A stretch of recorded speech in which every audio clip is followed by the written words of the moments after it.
2026 തെരഞ്ഞെടുപ്പിന് മുമ്പ് അഭിപ്രായ സർവേകൾ ഇങ്ങനെ പലതും വന്നുകൊണ്ടിരിക്കുകയാണ്. പിന്നെ ഊഹാപോഹം, പിന്നാമ്പുറ വർത്തമാനം, ഇതൊക്കെയുണ്ട്. UDF തരംഗം സൃഷ്ടിക്കുമെന്നൊക്കെ പറയുന്നുണ്ട്. ഈ 15 മാസം ബാക്കി നിൽക്കുകയാണ്. രാഷ്ട്രീയത്തിൽ 15 മിനിറ്റ് മതി ചില സംഭവങ്ങൾ മാറി മറിയാൻ. ഇപ്പോഴത്തെ ഈ സാഹചര്യം വെച്ചിട്ട് UDF തരംഗം സൃഷ്ടിക്കുമെന്നൊക്കെ പറയാൻ കഴിയുമോ? തരംഗം ഇപ്പോൾ സൃഷ്ടിക്കുന്നത് മറ്റൊരു തരത്തിലാണ്. പാർട്ടിക്കകത്തെ കലഹം, തമ്മിലടി, പാളയത്തിലെ പടം. ശശി തരൂർ, ആരാധ്യനായ ഡോക്ടർ ശശി തരൂർ, മറ്റെന്തുമായിക്കോട്ടെ, അദ്ദേഹം ഒരു ബുദ്ധിജീവിയാണ്. കോൺഗ്രസ്സിന് കേരളത്തിലുള്ള ഒരേ ഒരു ബുദ്ധിജീവിയാണ്, സംശയമൊന്നുമില്ല. അല്ലാതെ ഈ തെരുവ് രാഷ്ട്രീയം കൈകാര്യം ചെയ്യുന്ന ആളല്ല. അദ്ദേഹത്തെ ആ തരത്തിൽ തന്നെ നമ്മൾ കാണണം. പ്രായോഗിക രാഷ്ട്രീയം എന്തായാലും കോൺഗ്രസിൻ്റെ ഒരു ബൗദ്ധിക മുഖമാണ്, പ്രതിഭയുടെ തിളക്കമാണ്, ഒരു സംശയമില്ലാത്ത കാര്യമാണത്. കരിഷ്മയുള്ള വ്യക്തിയാണ്. 4 തവണ തിരുവനന്തപുരത്ത് നിന്ന് കോൺഗ്രസിനെ വിജയിപ്പിച്ച ഒരു വ്യക്തിത്വം കൂടാണ്. വേറെ ആരെങ്കിലും ആയിരുന്നെങ്കിൽ നമ്മുടെ BJP സ്ഥാനാർത്ഥിയോട്, രാജീവ് ചന്ദ്രശേഖരോട് തോറ്റു തുന്നം പാടിയേനെയും, ഒരു പക്ഷേ പന്ന്യൻ രവീന്ദ്രൻ്റെ അവസ്ഥയിൽ പോയേനെയും. അപ്പോൾ അതിനോട് സമശീർഷനായിട്ട് നിന്നുകൊണ്ട് എതിരാൻ കഴിവുള്ള ഒരു നേതാവാണ്. ഈ പറയുന്നത് ശരിയാണ്, കുറേയൊക്കെ ന്യൂനപക്ഷ വോട്ടുകൾ അങ്ങനെയുള്ള ഒരു ബാക്ക്ലാഷ് തീരദേശങ്ങളിൽ നിന്നും ഉണ്ടായിട്ടുണ്ട്. പക്ഷേ അതുകൊണ്ട് മാത്രമല്ല, പുള്ളിയുടെ കരിഷ്മ, നേർക്ക് നേർ നിൽക്കാൻ കഴിവുള്ള ഒരാൾ എന്നുള്ളൊരു ഖ്യാതിയും അദ്ദേഹത്തിനുണ്ട്. അപ്പോൾ അദ്ദേഹത്തിനെ പോലൊരു നേതാവിനെ പോലും അപലപിച്ചും നിന്ദിച്ചും കൊണ്ട് ഒരു യാദവകുലം അതിൻ്റെ അവസാന നാളുകളിൽ എങ്ങനെയാണോ അടിപടലം അടിച്ച് പേടിച്ച് നശിച്ച് നാറാണക്കല്ല് വെച്ചത്, അതുപോലൊരു സമീപനമാണിപ്പോൾ വരുന്നത്. N മാസമായിട്ട് കേരളത്തിലെ നേതാക്കൾ, VD സതീശനായിക്കോട്ടെ, MM ഹസനായിക്കോട്ടെ, K സുധാകരനായിക്കോട്ടെ, ഇതിനെതിരെ നിലവിളി നടത്തുക. വർക്കിംഗ് കമ്മിറ്റിയിൽ നിന്ന് രാജിവെക്കണം. അദ്ദേഹം വാസ്തവത്തിൽ കോൺഗ്രസ് പ്രസിഡൻ്റ് ആവാൻ യോഗ്യനായിട്ട് ഒരാളാണ്. അദ്ദേഹത്തെ അതിൽ നിന്ന് തോൽപ്പിക്കാൻ വേണ്ടിയാണ് മല്ലികാർജുൻ ഖാർഗെയെ ഒരു നിഴലായിട്ട് നിർത്തിക്കൊണ്ട് അതിനു മുമ്പിൽ അതിൻ്റെ റിയൽ പ്ലേയേഴ്സായിട്ടുള്ള സോണിയാഗാന്ധിയും രാഹുൽ ഗാന്ധിയും വന്നു. ഇവരിങ്ങനെ തന്നെയായിരുന്നു എന്നും. മൻമോഹൻ സിംഗിനെ പ്രധാനമന്ത്രിയാക്കിക്കൊണ്ട് super prime മിനിസ്റ്ററായിരുന്നു Sonia Gandhi. National integration council എന്നും പറഞ്ഞൊരു കൗൺസിൽ രൂപീകരിച്ച് മൻമോഹൻ സിംഗിനെ വരുതിയിൽ നിർത്തി. ഒരു പാവപ്പെട്ട പ്രധാനമന്ത്രിയായിരുന്നു മൻമോഹൻ സിംഗ് എന്നുള്ള കാര്യത്തിൽ ഒരു തർക്കവുമില്ല. എന്തു പറഞ്ഞാലും അനുസരിക്കുക, വിനീത നമസ്കാരം ചെയ്യുക എന്നുള്ളതായിരുന്നു. അല്ലാതെ മോദിയെപ്പോലൊരു സ്റ്റേച്ചർ ഇദ്ദേഹം വിദേശത്തും കാണിച്ചിട്ടില്ല. ഓക്സ്ഫോർഡ് യൂണിവേഴ്സിറ്റി പോയപ്പോൾ ഇംഗ്ലീഷുകാരെ പുകഴ്ത്തി സംസാരിക്കുക, അവിടെ അമേരിക്കയിൽ പോയപ്പോൾ അമേരിക്കൻ പ്രസിഡൻറ്റിൻ്റെ മുമ്പിൽ കൂപ്പികയോടെ നമസ്കരിക്കുക. വിനയം നല്ലത് തന്നെ, പക്ഷേ നല്ല രാജ്യതന്ത്രജ്ഞതയല്ല. ഇപ്പോൾ നോക്കൂ, ട്രംപ് ഒരു ഉദാഹരണം. ട്രംപ് എന്താ പറഞ്ഞത്? എന്നേക്കാൾ നല്ലൊരു ബാർഗൈനറാണ് നരേന്ദ്രമോദി.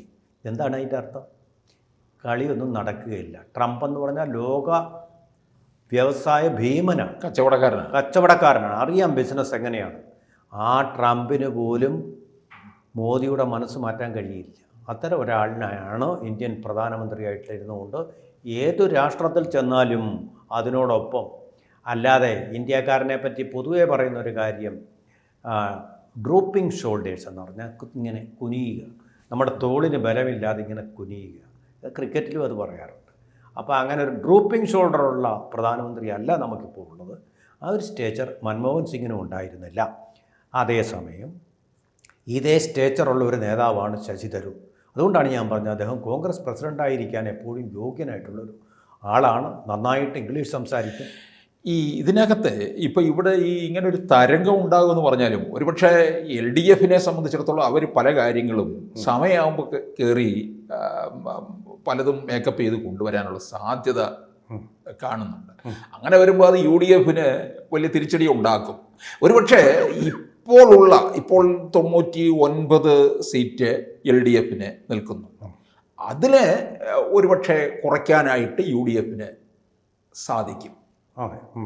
പക്ഷേ അങ്ങനെ LDFനും കുറയുന്നു, UDFും പ്രതീക്ഷിക്കുന്ന തരത്തിൽ പിടിക്കുന്നില്ല.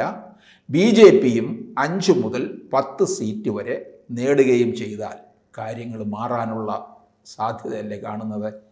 മറ്റൊരു 2 പേരും ടൈറ്റായിട്ട് നിൽക്കുന്നു. BJP 5 മുതൽ 10 സീറ്റ് വരെ നേടിയാൽ എന്ത് ചെയ്യും? ഈ politics is an art of possibilities എന്നാണല്ലോ പറയുന്നത്. അതിൻ്റെ സാധ്യതകൾ ഒരുപാട് കിടക്കുക ഇനിയും കേരളത്തിൽ. ഇപ്പോൾ നോക്കൂ, CPM പറഞ്ഞു വന്നിരുന്ന പയറ്റി വന്നിരുന്ന ഒരു അടവ് നയമെന്ന് പറഞ്ഞാൽ മുസ്ലിങ്ങളെ പ്രീണിപ്പിക്കുക. സ്റ്റാലിനൊക്കെ ഇപ്പോഴും ചെയ്തുകൊണ്ടിരിക്കുന്നത് പോലെ ഹിന്ദുക്കളെ അവരുടെ മനസ്സ് നോവിപ്പിക്കുക, നിന്ദിക്കുക. അതിന് വലിയ കയ്യടി കിട്ടും ഹിന്ദു മതത്തിൽ നിന്ന് തന്നെ ഒരു വിഭാഗം ആൾക്കാർ. അതുപോലെ തന്നെ മുസ്ലിങ്ങൾ ഇപ്പൊ ഈ പാർട്ടി സമ്മേളനം തന്നെ സംസ്ഥാന സമ്മേളനമൊക്കെ വരുന്നത് നോയമ്പ് കാലത്താണ്. നോയമ്പ് കാലത്ത് അതെ. അതുപോലെ തന്നെ TK ഹംസ എന്ന് പറയുന്ന ആൾക്ക് അവിടെ നിസ്കരിക്കാൻ അവരുടെ പാർട്ടി കോൺഗ്രസ്സിൽ പ്രത്യേകം പന്തൽ കെട്ടി സൗകര്യം ഒരുക്കി കൊടുത്തിരുന്നു. അത് ഓർമ്മയില്ലേ? അതും നടന്നിരുന്നു. അങ്ങനെയൊക്കെ ചെയ്യുന്ന ഒരു പാർട്ടിയായിരുന്നു ഇത്. പ്രീണിപ്പിക്കാൻ വേണ്ടി ഹിന്ദുക്കളെ എന്തും പറയും. അങ്ങനെ പിന്നെ നമ്മളൊരു ഉദാഹരണം പറഞ്ഞു കഴിഞ്ഞാൽ, വീട്ടിലുള്ള ഒരച്ഛനും അമ്മയും തമ്മിൽ പിണക്കത്തിലാണെന്നിരിക്കട്ടെ. അച്ഛൻ കുട്ടികളോട് പറയുന്നു, അച്ഛൻ കുട്ടികളോട് പറയുന്നു അമ്മയെ തല്ല. ആ അമ്മയെ തല്ലുന്നത് കണ്ട് ചിരിക്കുന്ന ഒരു അച്ഛൻ, അതുപോലെ ഒരു റോളിലായിരുന്നു CPM. കുട്ടികളെ കൊണ്ട് തല്ലിച്ചിട്ട് ആ അമ്മയുടെ വേദന കണ്ടും കരച്ചിൽ കണ്ടും സന്തോഷിക്കുന്ന ഒരു അച്ഛൻ. ആ രീതിയിലുള്ളൊരു സമീപനമാണ് CPM ഇതുവരെ സ്വീകരിച്ചുകൊണ്ട് വന്നത്. പക്ഷേ കഴിഞ്ഞ തെരഞ്ഞെടുപ്പിൽ, പാർലമെൻറ്റ് തെരഞ്ഞെടുപ്പ്, അവർക്ക് ബോധ്യമായി തങ്ങളുടെ കാൽ കീഴിൽ നിന്നും ഈ കുട്ടി പതുക്കെ മാറിപ്പോയി. ഇങ്ങനെ അടിക്കാൻ പറ്റുകയില്ല. ഇത് കണ്ട് ചിരിക്കുന്ന ഒരച്ഛനല്ല, അമ്മയെ അടിക്കുന്നത് കൊണ്ട് സങ്കടപ്പെടുന്ന ഒരച്ഛൻ. അതാണ് ഹിന്ദു മതം. അപ്പോൾ അവരുടെ മനസ്സ് മാറി, ഹിന്ദുക്കളുടെ മനസ്സ് മാറിയിട്ടുണ്ട്. കാരണം നമ്മൾ നമ്മുടെ സ്വത്വം അറിയാതെ കൊണ്ട് ഇവർ പറയുന്ന ഈ പ്രീണനത്തിൻ്റെ ഇരകളാകുകയായിരുന്നു എന്നൊരു ബോധം ഹിന്ദു മതത്തിൽ പ്രത്യേകിച്ചും ഈഴവ സമുദായത്തിനിടയിൽ വന്നിട്ടുണ്ട്. ആ ഈഴവ സമുദായത്തിൽ വന്നിട്ടുള്ളത് വളരെ ഗൗരവമായി കണ്ടുകൊണ്ടാണ് ശിവഗിരി മഠത്തിലെ സച്ചിദാനന്ദ സ്വാമിയെ കൊണ്ടൊക്കെ വെറുതെ വിവാദങ്ങളുണ്ടാക്കി ഹിന്ദു മതത്തെ വിഭജിക്കാനുള്ള ശ്രമം നടത്തുന്നത്. അത് പറഞ്ഞു കൊടുത്തിട്ടുള്ളത് ചെമ്പഴത്തയിലെ കട്ട മാർക്സിസ്റ്റുകാരായിട്ടുള്ള ചില സന്യാസിമാരുണ്ട്. അവരുടെ ഉപദേശപ്രകാരമാണ് ഈ സച്ചിദാനന്ദ സ്വാമി ഒരു പാവയെപ്പോലെ പ്രവർത്തിച്ച് ആ സന്യാസി മഠത്തിൻ്റെ ശ്രേഷ്ഠമായ പാരമ്പര്യവും നിലവാരവും എല്ലാം തകർത്തുകൊണ്ടിരിക്കുന്നത്. തന്ത്രം 1. അതുകൂടാതെ ഇപ്പോൾ P. ജയരാജൻ്റെ പുസ്തകം വായിച്ചിട്ടുള്ളതല്ല. P. ജയരാജൻ അപ്പോൾ ആദ്യമായിട്ട് പൊളിറ്റിക്കൽ ഇസ്ലാമിനെ കുറിച്ച് പറയാൻ തുടങ്ങിയിരിക്കുന്നു. അതുവരെയുള്ള ഇവരുടെ തത്വശാസ്ത്രം അല്ലെങ്കിൽ സിദ്ധാന്തം എന്ന് പറയുന്നത് ഇന്ത്യയിൽ ഒരു RSS ഉണ്ട്, അതുകൊണ്ടാണ് വേൾഡ് ട്രേഡ് സെൻറ്ററിന് നേരെ ആക്രമണം ഉണ്ടാവുന്നത്, അതുകൊണ്ടാണ് ഉസാമ ബിൻ ലാദൻ അവതരിച്ചത്, അതുപോലെ തന്നെ പശ്ചിമേഷ്യയിലുള്ള എല്ലാ പ്രശ്നങ്ങൾക്കും കാരണം ഇന്ത്യയിൽ രൂപവൽക്കരിക്കപ്പെട്ട RSS നാഗ്പൂരിൽ ഉദയം കൊണ്ട RSS എന്ന സംഘടനയാണ് എന്നാണ് ഇവർ പറഞ്ഞുകൊണ്ടിരുന്നത്. എപ്പോഴും ഇസ്ലാം ഒരു തെറ്റ് ചെയ്യും, അത് RSS ചെയ്തതിന് പകരമാണ്. അരുംകൊല ചെയ്താൽ, ജോസഫ് മാഷിൻ്റെ കൈവെട്ടിയാൽ, അവിടെ കോഴിക്കോട്ട് കാൽ വെട്ടി പരിശീലനം നേടിയാൽ, പട്ടികളെ കൊന്നു പരിശീലനം നേടിയാൽ, അതുപോലെ തന്നെ പല മലകളുടെയും താഴ്വാരങ്ങളിൽ പോയി ആയുധ പരിശീലനം നടത്തിയാൽ, IS-ൻ്റെ റിക്രൂട്ട്മെൻറ്റ് റാലിയിൽ ആളെ ചേർത്താൽ, അതുപോലെ തടിയൻ്റെ അവിടെ നസീറിനെ പോലുള്ള ആൾക്കാർ കാശ്മീരിൽ പോയി ഭീകരരോടൊപ്പം ചേർന്ന് ഇന്ത്യക്കെതിരെ യുദ്ധം ചെയ്താൽ, റിക്രൂട്ട്മെൻറ്റ് നടത്തിയാൽ ഒക്കെ ഇത് RSS ഉള്ളതുകൊണ്ടാണ് ഇതൊക്കെ സംഭവിക്കുന്നത് എന്നൊരു വാദമായിരുന്നു അവർ പറഞ്ഞത്. ഇപ്പോഴാണ് പൊളിറ്റിക്കൽ ഇസ്ലാമിൻ്റെ ഒരു തിരിച്ചറിവിലേക്ക് അവർ വന്നിരിക്കുന്നത്. ലോകമാകെ ഇസ്ലാം മതമാക്കണം, ദൈവിക ഭരണമാക്കണം, ജനാധിപത്യം വേണ്ട, മതേതരത്വം വേണ്ട, ഏകമതം, ഏകദൈവമേ ഉള്ളൂ, അതുപോലെ ഏകമതവും മതി, അതുമാത്രമാണ് ശരിയും സത്യവും, ബാക്കിയല്ല അന്ധവിശ്വാസങ്ങളാണ്. ആ അന്ധവിശ്വാസത്തിൽ മുഴുകിയിരിക്കുന്ന മതങ്ങളിലെ ആൾക്കാരെ കൊന്നുകഴിഞ്ഞാൽ അവർ കാഫിറുകളാണ്. അങ്ങനെ കൊന്നുകഴിഞ്ഞാൽ നമുക്ക് സ്വർഗം പ്രാപിക്കാം. അങ്ങനെയാണ് ഉസാമ ബിൻ ലാദനും കരുതിയിരുന്നത്. വിദ്യാഭ്യാസമുള്ളവരെ പോലും അങ്ങനെ പഠിപ്പിച്ച് പരിശീലിപ്പിച്ച് വച്ചിരിക്കുന്ന ഒരു സംഘടിത പ്രസ്ഥാനമാണ് ആ മതം എന്നുള്ളതാണ് വ്യത്യാസം. അവരുടെ അന്ധവിശ്വാസങ്ങളെ ഫലപ്രദമായിട്ട് അവർക്ക് മാർക്കറ്റ് ചെയ്യാൻ കഴിയുന്നുണ്ട്, വളരെ ഫലപ്രദമായിട്ട്, മദ്രസകൾ വഴിയും. അതുപോലെ തന്നെ ഇപ്പോൾ ഇന്ത്യയിലിപ്പോൾ ഏതെങ്കിലും ഒരു മതത്തിന് വഖഫിനെ പോലെ അധികാരമുണ്ട്. വലിയൊരു അധികാരമാണ്, ഒരു മതാധികാരമാണ്. വഖഫ് എന്ന് പറഞ്ഞു കഴിഞ്ഞാൽ കോടതിക്ക് ഇടപെടാൻ അത് അവകാശമില്ല. ഒരു രാജ്യത്തിൻ്റെ നീതിന്യായ വ്യവസ്ഥയ്ക്ക് അനുപേക്ഷണീയമായിട്ടുള്ള, ഇന്ത്യയുടെ ഭരണഘടന അനുശാസിക്കുന്ന അനുപേക്ഷണീയമായിട്ടുള്ള ഒരു സംവിധാനമാണ് കോടതി. ജസ്റ്റിസിന് വേണ്ടിയാണ്.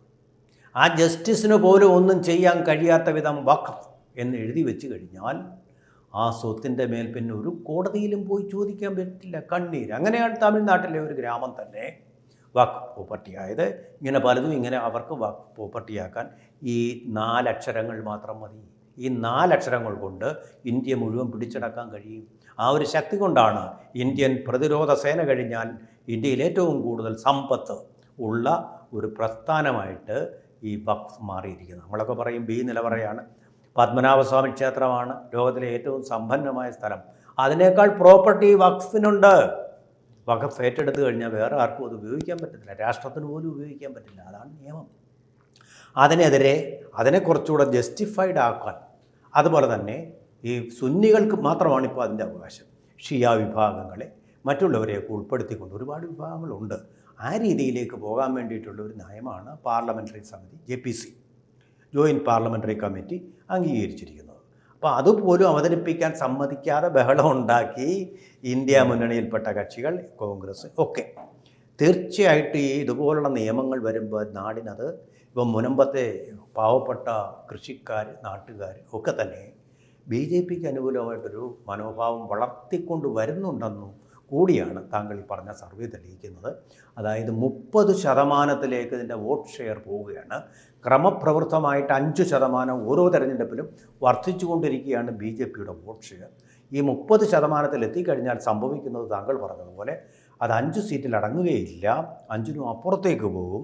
അങ്ങനെ വരുമ്പോൾ നേരിയ മാർജിനുള്ള, അങ്ങനെയാണ് ഇത് സംഭവിക്കുന്നത്. BJPയുടെ വോട്ട് കൊണ്ട് അവർ ജയിക്കുന്നത്.